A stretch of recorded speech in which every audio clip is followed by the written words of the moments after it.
Olá, estudantes, sejam bem-vindos aqui à ETEPAC novamente. Estamos aqui agora na segunda aula da segunda competência, respectivamente. Sou o professor Danilo David, estamos aqui na disciplina de Recursos Humanos no nosso curso de Administração.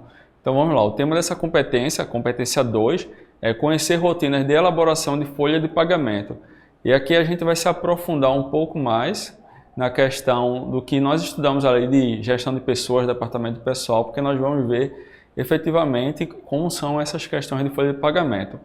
Para ver os cálculos mais especificamente, você vai ter que ler o e-book, tá? Tá tudo muito bem explicado lá, de uma forma bem simples, com bastante tabelas, para poder facilitar visualmente. Então vamos começar aqui com os tópicos.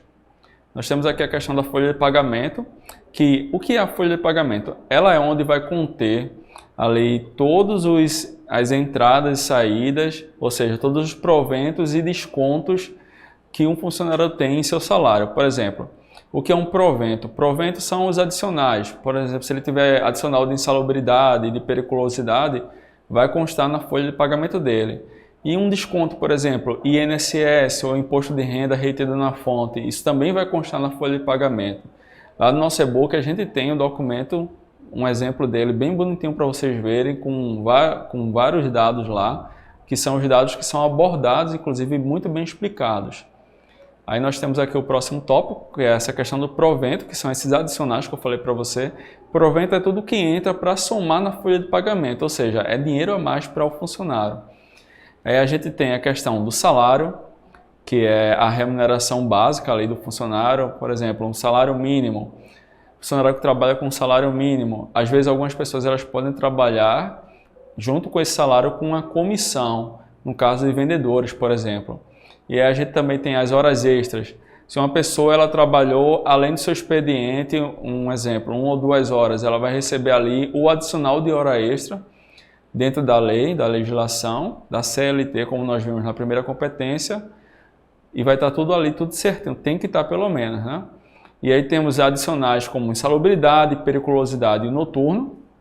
O de insalubridade é quando a pessoa ela trabalha uma função, ela trabalha um cargo ali ou num local que oferece algum tipo de risco à sua saúde. Ela tem algum risco, sei lá, por exemplo, uma pessoa que trabalha tirando raio-x, ela tem um risco de radiação envolvido, né? Também tem outras questões, por exemplo, mais específicas que foram tratadas recentemente, nessas alterações que houveram na CLT 2017 para cá, questão das grávidas trabalhando com locais insalubres, se o local ele tiver barulho, poeira, enfim, tudo isso entra dependendo do quantitativo. Aí temos a periculosidade, que já é um grau a mais. Por exemplo, eu trabalhei no estaleiro Atlântico Sul e lá a gente tinha o grau 4, se eu não me engano, de periculosidade, ou seja, era um risco 4 de acontecer um acidente, até acidente fatal. Haviam cargas com guindaste passando por cima das nossas cabeças, obviamente a gente tinha que se afastar para poder aquela área onde ia passar aquela carga ficar isolada e não correr o risco de um acidente fatal. Mas o acidente em si, ele havia o tempo inteiro. Se a carga caísse, mesmo que ela não caísse em cima de alguém, os estilhaços, a quebra do material poderiam atingir as pessoas. Tinha a questão da periculosidade e da insalubridade juntas, porque você trabalhava ali com combustível, com geradores, tinha risco de materiais inflamáveis, tinha risco de choque elétrico, de queda, enfim, uma série de riscos para vocês terem uma ideia. E aí tem a questão do noturno. Sim, é possível a pessoa trabalhar e receber esses 3 adicionais. Aí tem a legislação própria que vai identificar o quantitativo de cada um, até mesmo somado. O noturno, obviamente, como o nome diz, é quando a pessoa trabalha à noite, né? E nessa minha experiência que eu falei para vocês, também tinha a questão de quando a gente fazia o serão, que era trabalhando ali até as 7h30 da noite, e aí juntava todos esses riscos juntos. Redundante aqui, mas enfim, vocês entenderam.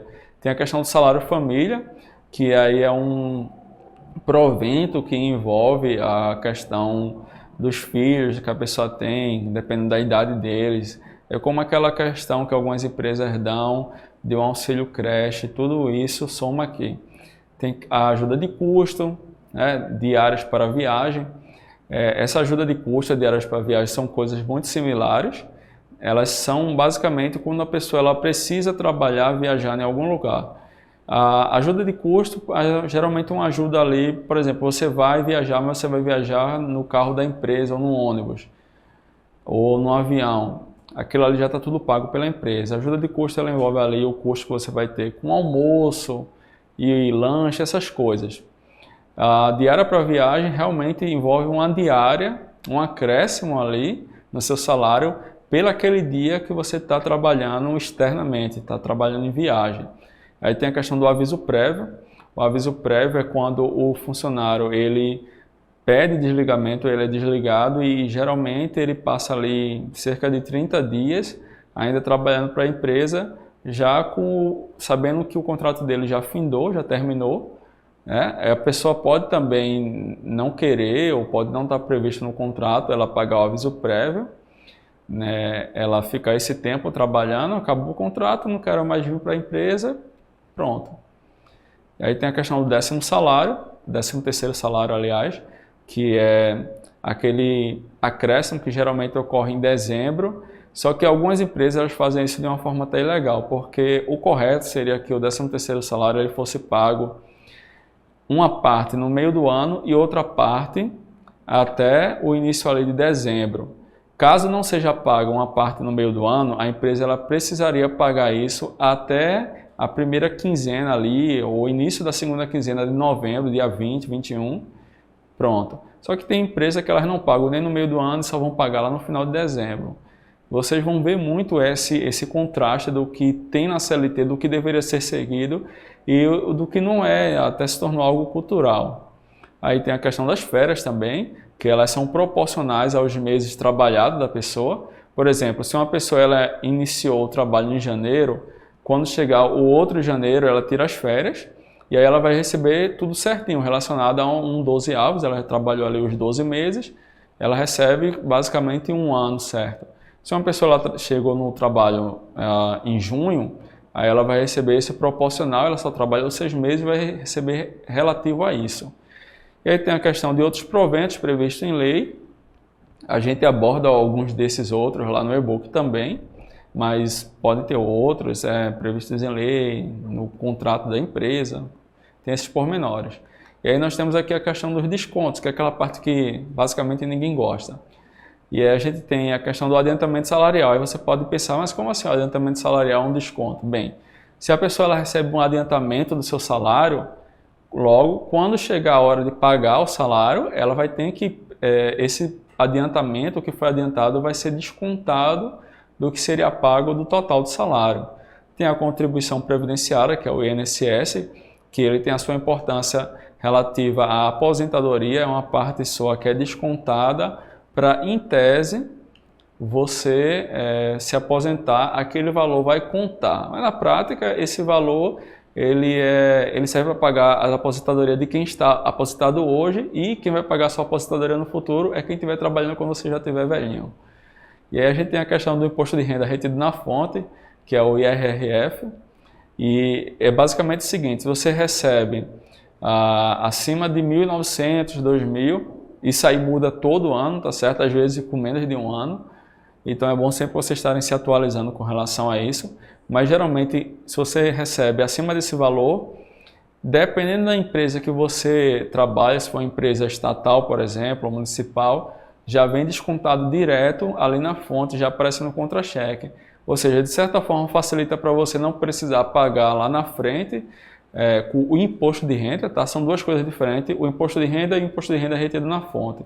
Todos eles vão para o mesmo lugar, mas o imposto de renda é o que você vai declarar, vai prestar suas contas todo início de ano ao Estado com relação ao que você ganhou. Tem a questão do vale transporte, que o próprio nome já diz, é aquele valor ali que você recebe para poder estar andando de ônibus, metrô, deslocamento da sua casa para o trabalho e vice-versa. E aí é descontado apenas uma porcentagem, um percentual desse valor, e não ele todo.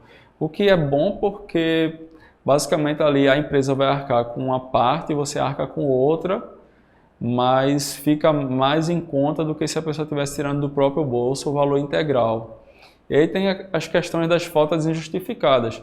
Se você falta e você não apresenta um documento que comprove legalmente porque você faltou, isentando você dessa falta, por exemplo, um atestado médico. Ah, faltei porque eu torci o pé, estava com dor de ouvido, não importa. Você faltou por um motivo médico, você pega esse atestado e você apresenta lá na secretaria, no RH da sua empresa. E aí temos esses descontos aqui, que são os principais, que são abordados, né? Então eu espero que vocês possam ler o e-book. Como eu disse desde o início aqui, vocês vão precisar ter a videoaula e o e-book juntos para poder responder essas questões. E no e-book as coisas estão mais detalhadas lá, existem todos os cálculos, as contas. E como eu disse no começo e também falo no e-book, procurem sempre se atualizar em relação a esses cálculos, porque esses cálculos eles mudam todo ano. Todo ano esses cálculos de desconto, de adicionais, tudo isso é alterado, não só com base no salário mínimo da pessoa, mas com base em outras questões ali da CLT que estão sempre sendo renovadas. Então é isso, espero que tenham gostado dessa aula. Até a próxima.